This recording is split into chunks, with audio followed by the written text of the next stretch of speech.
అందరికీ నమస్కారం. దయచేసి సబ్స్క్రైబ్ చేయండి. మీ ఆదరణే నాకు ఆశీస్సులు. ప్లీజ్ ఈ ఒక్క నిమిషం కథ వినండి, మీకు చాలా మంచి విషయం దొరుకుతుంది.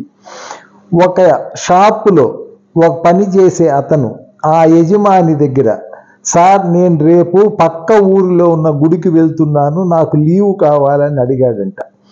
సరే వెళ్ళిరా అని చెప్పేసి ఆ యజమాని కూడా ఆ గుడికి వెళ్ళే అతని దగ్గర 100 రూపాయలు ఇచ్చి, నాది కూడా 100 రూపాయలు అక్కడ హుండీలో వేసి అని చెప్పి ఇచ్చాడంట.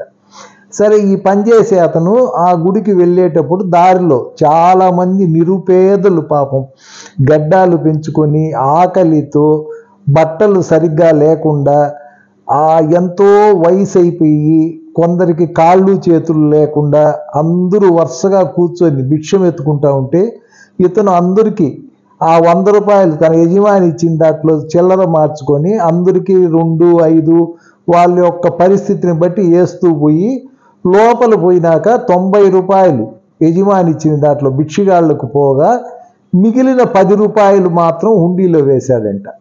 వేసేసి ఈయన వచ్చిన తర్వాత ఆ రోజు రాత్రి ఈ యజమాని కలలో దేవుడు ప్రత్యక్షమై, ఏన్నైనా నాకు 90 రూపాయలు మాత్రమే చేరింది, 10 రూపాయలు చేరలేదే అని అడిగాడంట దేవుడు యజమానిని.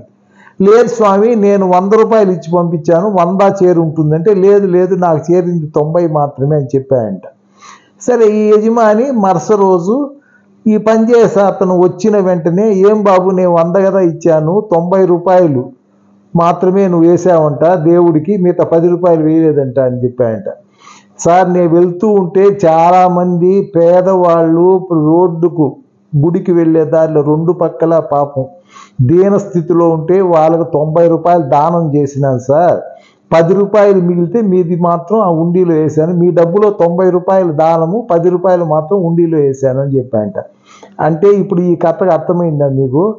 పేదవారికి ఇచ్చిన 90 రూపాయలు మాత్రమే దేవుడికి చేరింది, ఈ హుండీలో వేసిన డబ్బు దేవుడికి చేరలేదు. కాబట్టి మీరందరూ కూడా పాపము ఎంతో మంది అన్నము లేక సరైన బట్టలు లేక దీనావస్థలో ఉండారు. వాళ్లకు మీకు తోచినంత, మీకు ఎంత వీలైతే అంత అన్నం పెట్టండి, సహాయం చేయండి. మీకు అది భగవంతుడికి మీరు ఇచ్చినట్టే లెక్క. ఈ కథని బట్టి మీకు తెలుస్తుంది. అంటే దేవుడికి చేరింది 90 అంటే పేదోళ్ళకు పంచింది మాత్రమే దేవుడికి చేరింది. కాబట్టి దయచేసి ఇది గమనించండి. మనము కూడా 10 సంవత్సరములు దాటి 37 వారాలుగా, అంటే 10 సంవత్సరాల 37 వారాలుగా ప్రతి శనివారము 100 మందికి భోజనం పెడుతున్నాము. ఇదే మనకు ఎంతో సంతోషాన్ని, ఆనందాన్ని ఇస్తూ ఉంది.